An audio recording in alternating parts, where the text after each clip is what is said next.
allons lire une portion d'écriture qui va encore nous aider dans le livre de 1 Pierre, chapitre 5. À partir du premier verset, on dit quelque chose qui nous intéresse, qui va nous intéresser tous.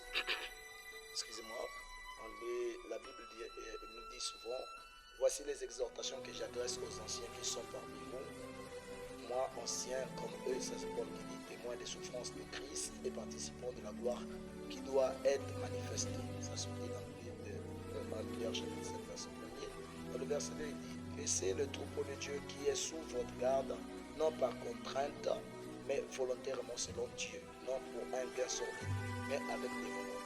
Dans le verset 3, il dit, non comme dominant sur eux qui vous sont échus en partage, mais en étant les modèles du troupeau. Si vous lisez dans le verset 4, il dit, et lorsque le souverain pasteur apparaîtra dans notre version, il dit, berger, vous obtiendrez la couronne incorruptible de la gloire.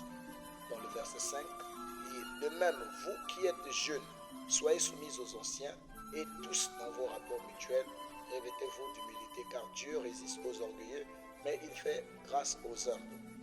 Ça, c'est ce que, si vous lisez dans le livre d'Hier, c'est ce qui est écrit. Est-ce que je voulais simplement vous dire, en lisant cette écriture, vous remarquez une chose qui est en train de bouleverser le monde ecclésiastique, le monde des églises, c'est le conflit de génération.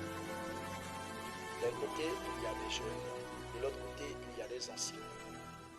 Mais c'est un peu énigmatique parce que autrefois, j'étais jeune. Quand j'écoute les gens, les ministres qui sont dans mon église, ils disent vieux, je ne m'appelle pas vieux. C'est quand même étonnant. Hein? Vous voyez, en d'autres termes, moi qui étais autrefois jeune, on m'appelle vieux. Donc, pour ceux qui sont aussi jeunes aujourd'hui, demain seront vieux. Pour ceux qui sont vieux, ils étaient d'abord jeunes. Donc là, ça nous intéresse tous. Donc, on doit suivre avec beaucoup d'intérêt ce que je me retire. En temps normal, il y a des choses qu'on ne devait pas entendre, des choses qu'on ne devait pas voir parmi les chrétiens. Je sais que non, il y a beaucoup de mes amis qui sont jeunes, il y a beaucoup de mes amis qui sont grands, qui sont anciens, il y a beaucoup de gens dont à tel point que je bénéficie de tous, que ce soit des jeunes comme des vieux, beaucoup d'enseignements, beaucoup de conseils, beaucoup de choses comme ça. J'apprends beaucoup à chaque instant. Mais je ne crois pas que non. Ça sera bien de former une certaine catégorisation de personnes, c'est-à-dire ceux qui sont considérés comme vieux, ceux qui sont considérés comme jeunes. Sinon, nous serons confrontés à une situation très, très importante. Parce que celui que tu appelles jeune ou celui que tu appelles vieux, comment faire la différence? Est-ce qu'à partir de l'âge?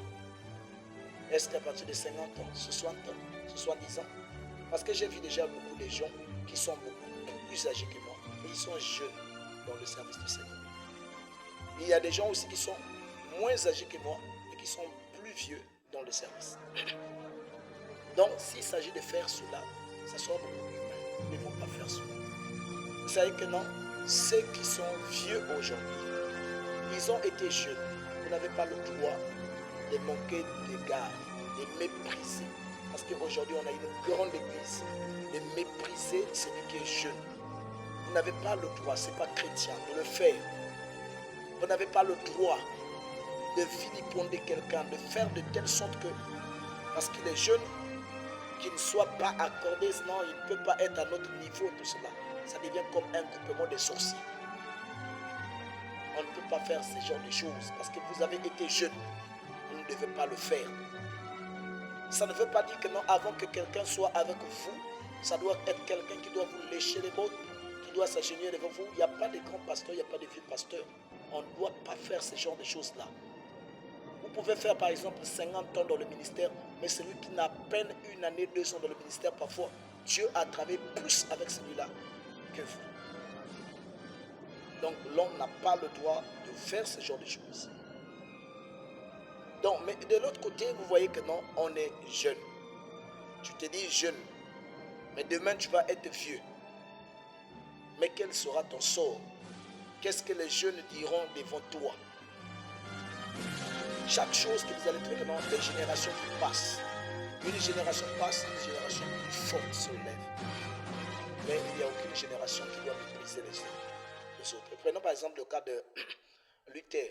Luther arrive au temps de la justification. Et quand Luther va passer, le temps de John Wesley vont arriver dans la sanctification. Mais ceux qui sont dans John Wesley ne vont pas dire que non, ceux de Luther n'ont rien fait. Non, ils ont fait quelque chose. S'ils ne peuvent pas avoir la sanctification sans la justification. Donc ce qu'ils ont fait, ce qu'ils ont sémé, ce qu'ils ont planté, c'est ça qui a permis qu'ils arrivent à la sanctification. Ceux qui ont été au temps de John Wesley, ne vont pas dire, ou encore après eux, bien par exemple le temps de Seymour, dire que non, ceux de John Wesley n'ont rien fait. Non, chacun, il y a une sorte de complémentarité. Donc on se complète. Celui qui était avant toi, il avait une portion de révélation, une portion de parole. Avec cette portion de parole, cette petite portion de parole, il a dû combattre et atteindre un niveau donné. Et toi tu viens après avec plus que ce que eux ils avaient, tu avances encore. Et celui qui viendra après toi, il viendra. Regardez par exemple un homme de Dieu que j'apprécie beaucoup, un vrai serviteur de Dieu, William Marion Branham, il dit que non, s'il y a une génération qui vient après nous, ils vont nous dépasser. Mais cela ne veut pas dire que non, tu seras plus prophète, tu seras plus cela. Non. Les bénédictions que Dieu a mises en place, la réalité qu'ils ont mise en place, ça sera différent. D'ailleurs, si vous remarquez que non, les démons qui ont été au temps de Paul, au temps de Pierre, ont été différents que les démons aujourd'hui. C'est devenu plus complexe. C'est comme si le capuchon de l'enfer était ouvert et tous les démons sont sur la terre dans le but de détruire. Mais regardez les gens, ça fait honte vraiment dans le monde des églises que vous soyez là en train de vous combattre. Ce n'est pas juste. On ne doit pas le faire. Revenons en arrière. C'est vrai que non, je ne suis pas d'accord. Vous êtes libre de ne pas être d'accord avec quelqu'un. C'est votre manière de voir. Mais ça ne fait pas. On ne peut pas être chrétien et catégoriser et éliminer certaines personnes et prendre certaines d'autres personnes. Moi, je comprends que non, ce sera une bonne chose. Tous nous sommes importants dans les communautés de Dieu. Vous voyez par exemple dans le cadre de comme Moïse a conduit les enfants d'Israël, il les a pris jusqu'au désert. Il y a beaucoup de vieux qui étaient décédés et les jeunes sont nés dans le désert. Mais sauf que ces jeunes-là, ils avaient aussi un ancien Caleb qui était là et Josué était là. Donc tous, on est important. Les vieux comme les jeunes. Laissez ces conflits-là, ça n'aidera pas. Ça ne veut pas dire que non, aujourd'hui, ce que tu es aujourd'hui, c'est qu'il y a un vieux qui t'a parlé. Si aujourd'hui, tu peux avoir un grand nom, il y a quelqu'un qui a marché avec Dieu. Si aujourd'hui, nous avons la Bible aujourd'hui, parce qu'il y avait des vieux Paul. Il y a eu des vieux qui ont été des Knox, des Calvin, des Calvin, des Zwingli. Il y a des gens qui ont pris ces écritures-là, qui ont rassemblé cela. Aujourd'hui, nous avons les manuscrits. Ce que nous avons aujourd'hui. Parce qu'il y avait des gens qui ont travaillé. Mais nous n'allons pas dire que non, nous sommes trop mieux, nous sommes mieux que eux, ils n'ont plus de valeur. Non, nous ne devons pas faire cela. Ce n'est pas chrétien faire cela. Nous devons être humbles et enlever vraiment ce que nous sommes en train de créer là. Ça n'aidera pas. C'est vrai que non, peut-être tu es beaucoup avancé que l'autre, mais gloire soit à Dieu. Si tu crois connaître mieux, gloire soit rendue à Dieu. Si tu es trop saint, tu es trop pur, gloire soit rendue à Dieu. Avance, continue à prier les gens qui ne sont pas arrivés là où tu es, pour que les autres aussi y arrivent. Tu n'as pas le droit parce que c'est quoi? On n'est pas obligé, aucun. Il n'y a pas personne qui a le droit d'insulter un homme de Dieu quelque part parce qu'il n'est pas d'accord avec ta manière de faire. Chacun est libre de s'opposer à ta relation ou encore à ta révélation si ce n'est pas d'accord. On est libre dans le Seigneur de dire que ce n'est pas scripturaire, on n'est pas d'accord. Donc chacun est libre.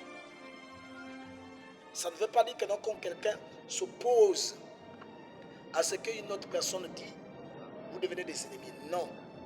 C'est mal comprendre la parole de Dieu.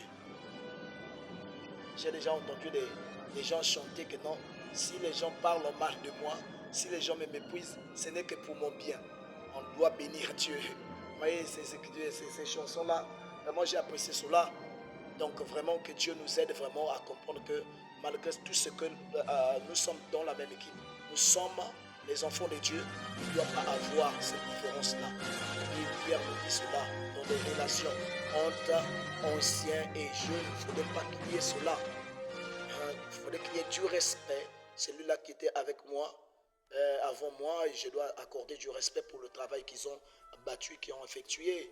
Et ceux qui viennent aussi après, je bénis Dieu pour le travail, le fait qu'ils sont en train de continuer de présenter le travail. Il dit de même, vous qui êtes jeunes, soyez soumis aux anciens. Et tous, vous voyez, dans vos rapports mutuels, revêtez-vous d'humilité. Ça manque trop d'humilité aujourd'hui. Et pourtant, nous avons un grand nom, nous avons beaucoup de tout cela. Ça nous manque trop d'humilité. Car Dieu résiste aux orgueilleux, mais il fait grâce aux humbles. C'est ce que la Bible dit. Il dit, humiliez-vous donc sous la puissante main de Dieu, afin qu'il vous élève au temps convenable. Humiliez-vous, de savoir que non, j'ai tort. Humiliez-vous, de savoir que non, tout cela, ça ne va pas nous tuer si nous revenons en arrière. Vraiment que Dieu soit miséricordieux, qu'il nous aide, car nous sommes vraiment dans un état de déchéance, vraiment c'est pitoyable. Donc il n'y a pas de grands pasteurs, il n'y a pas de petits pasteurs. Chacun est ce qu'il est par la grâce de Dieu. Et si vous êtes vraiment un bon père, enseignez vos brebis à respecter, même s'il n'est pas de votre église, même s'il n'est pas votre pasteur, respectez quand même le travail qu'ils sont en train de faire. Même s'il n'est pas de votre croyance. Celui qui sert Dieu, on a le droit de respecter le travail qu'il est en train de battre. Je crois que Dieu nous bénira. Et Dieu nous aide.